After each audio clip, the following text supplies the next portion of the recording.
خوشی ہوتی ہے کہ بندہ جب توبہ کرتا ہے تو توبہ کرنا چاہیے ہر وقت، ہر ہمیشہ۔ شب برات آنے والی ہے، شب برات میں تو خاص طور پہ توبہ اور استغفار کرنا چاہیے۔ پھر اس کے بعد مسلم اور بخاری اور مشکات شریف میں بھی ہے، جو بندہ گناہ کر کے رو کر عرض کرتا ہے تو رب تعالیٰ فرماتے ہیں کیا میرا بندہ جانتا ہے کہ اس کا کوئی رب ہے جو سزا اور جزا پر قادر ہے؟ جاؤ میں نے بخش دیا۔ بندہ پھر گناہ کر بیٹھتا ہے تو پھر توبہ کرتا ہے تو اس کی مغفرت ہو جاتی ہے۔ اللہ اکبر، بندہ جب گناہ کرتا ہے بارگاہ رب العزت میں توبہ اور استغفار کرتا ہے تو پروردگار عالم اس کے گناہوں کو بخش دیتا ہے، اور جانتا ہے کہ یقین کرتا ہے کہ خدا وہ قادر مطلق ہے، یقین کرتا ہے کہ وہ سزا و جزا پر وہ قادر مطلق ہے۔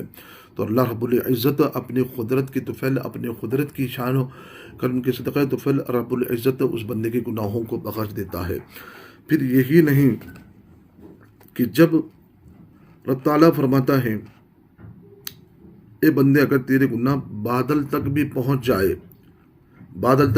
جائے پھر توبہ استغفار کرے تو میں بخش دوں گا، اگر کوئی پرواہ نہ کروں گا۔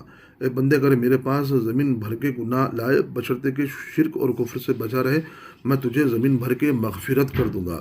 یعنی کہ جب توبہ اس کے یعنی کہ گناہ اس کے بادل تک پہنچ جائے، زمین سے بھی بھر جائے گناہ اس کے، تو اس کے گناہ اگر بادل تک بھی اگر پہنچ جائے، آسمان سے بھی بھر جائے، زمین پہ بھی بھر جائے، اگر وہ توبہ استغفار کرتا ہے سوائے شرک اور کفر کے، توبہ استغفار کرتا ہے، پروردگار اس کے گناہوں کو بخش دیتا ہے۔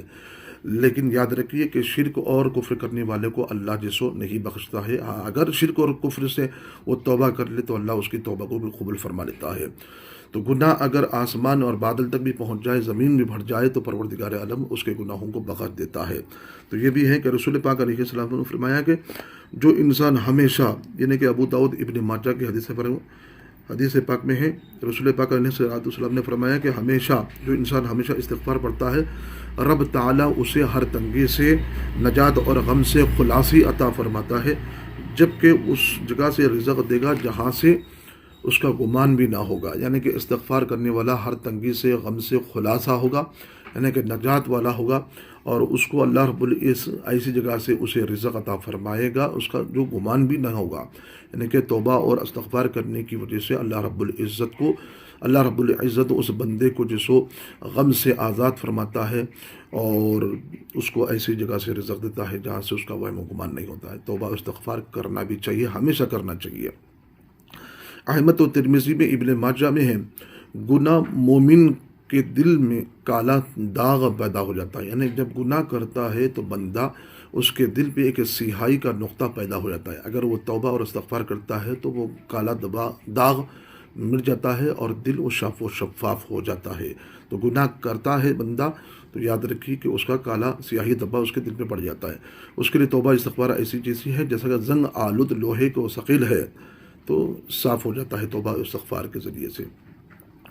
رسول پاک علیہ السلام نے فرمایا ہے، سنن نسائی شریف میں ہے، ابن ماجہ میں ہے، فرمایا آپ نے، وہ شخص جس کے نامہ عمل میں زیادہ توبہ اور استغفار پائی جائے تو اللہ اکبر مبارک ہو۔ یعنی کہ جو ہر ہمیشہ توبہ اور استغفار کرتا ہے، اس کے نامہ عمل میں توبہ اور استغفار زیادہ ہے، اس کے نامہ عمل میں تو مبارک ہے، اس کے لیے برکت ہے، اس کے لیے رحمت ہے، تو زیادہ تر توبہ استغفار کرنا چاہیے۔ رسول پاک علیہ السلام نے فرمایا کہ مومن اپنے گناہ کو مثل پہاڑ کے سمجھتا ہے، لو یا پہاڑ کے نیچے بیٹھا ہے۔ یعنی کہ جب مومن گناہ کو گناہ سمجھتا ہے تو لیکن وہ گناہ کا جو وبال ہوتا ہے اس کو پہاڑ کی طرح نظر آتا ہے، کہیں وہ مجھ پر گر نہ جائے، اور اس پر وہ سمجھتا ہے کہ اس پر گرایا جا رہا ہے۔ اور فاسق جو ہوتا ہے، جو اپنے گناہوں کو ہلکا سمجھتا ہے، گناہ کرنے کے باوجود بھی معمولی سمجھتا ہے، تو اپنے گناہوں کو مکھی کی طرح سمجھتا ہے، بالکل پرواہ نہیں کرتا ہے۔ تو حقیقتاً میں جو مسلمان ہوتا ہے، مومن ہوتا ہے، تو یاد رکھیے کہ وہ مومن اپنے اس گناہ کو پہاڑ کے مانند سمجھتا ہے، کہیں وہ پہاڑ مجھ پر گرایا نہ جا رہا ہو، یعنی کہ مجھ پر گرایا جا رہا ہو۔ اور فاسق اپنے گناہوں کو مکھی کی طرح سمجھتا ہے، بالکل وہ گناہ کرنے کے بعد گناہ کو نہیں سمجھتا ہے بلکہ ہلکے سمجھتا ہے، معمولی سمجھتا ہے۔ اور بحقی اور شعیب الایمان میں، ابن ماجہ میں، رسول پاک علیہ السلام نے فرمایا کہ گناہ سے توبہ کرنے والا ایسا ہے اس نے گناہ ہی نہ کیا ہے۔ تو اللہ اکبر، یہ تمام کے تمام توبہ اور استغفار توبہ اور استغفار کے بارے میں رسول پاک علیہ الصلوۃ والسلام کے مختلف احادیث آپ کے سامنے کی گئی ہیں۔ تمام اوراد و وظائف تاثیریں قرآن کے اندر ثابت ہے، اور توبہ اور استغفار بھی قرآن کے اندر موجود ہے۔ اس لیے کہ ہم کو کثرت کے ساتھ توبہ اور استغفار معافی طلب کرنا چاہیے اللہ کی بارگاہ میں۔ اور یاد رکھیے کہ توبہ اور استغفار کی حقیقت یہ ہے کہ گناہ گار گزشتہ گناہوں پر دل میں شرمندہ ہو، آئندہ بچنے کا عہد کرے، آئندہ میں گناہ نہ کروں گا۔ تو مشکات باب الاستغفار میں ہے کہ توبہ شرمندہ ہونا بھی توبہ ہے، یعنی کہ شرمندہ ہوا گناہ ہو گیا پھر وہ شرمندہ ہوتا ہے، وہ توبہ ہے۔ تو لہٰذا ہم کو کھلے یعنی کہ چھپے گناہ کی چھپی توبہ کرنا چاہیے، ظاہر گناہ کی ظاہر توبہ کرنا علی الاعلان ہے۔ حتیٰ کہ جو شریعت کے حقوق ہے، حقوق العباد ہے، جو حقوق اللہ ہے، تو ان کی بھی توبہ ہے۔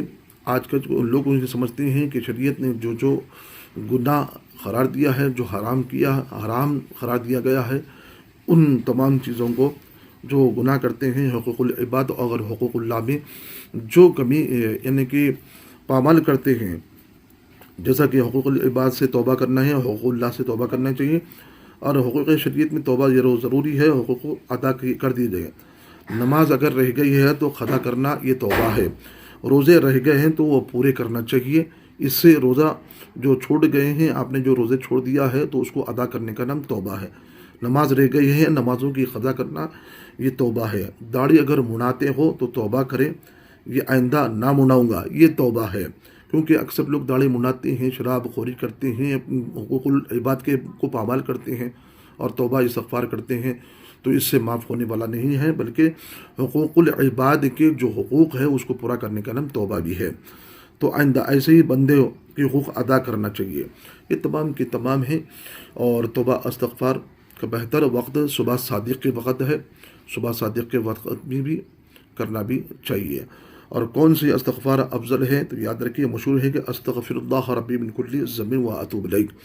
یہ استغفار یہ پڑھنے کا یہ فضیلت آئی ہے، اس کو پڑھنا چاہیے۔ اول اور آخر میں درود پاک پڑھ کر یہ استغفار پڑھے، استغفر اللہ ربی من کل ذنب واتوب الیہ۔ اور سنت فجر کے بعد اول آخر 3 مرتبہ درود شریف پڑھ کر درمیان میں 70 بار استغفار پڑھ لیا کرے۔ انشاءاللہ العزیز اللہ رب العزت ہمارے گناہوں کو معاف فرمائے گا، اور توبہ استغفار ہمیشہ کرتے رہنا چاہیے، چاہے گناہ کرو یا نہ کرو، ہر ہمیشہ اپنے نامہ اعمال میں توبہ استغفار کرتے رہنا چاہیے۔ اللہ سے یہی دعا ہے، پروردگار ہمارے بولنے میں کرنے میں اگر کوئی کہیں پر بھی اگر لفظ اگر خطا ہو گئی ہے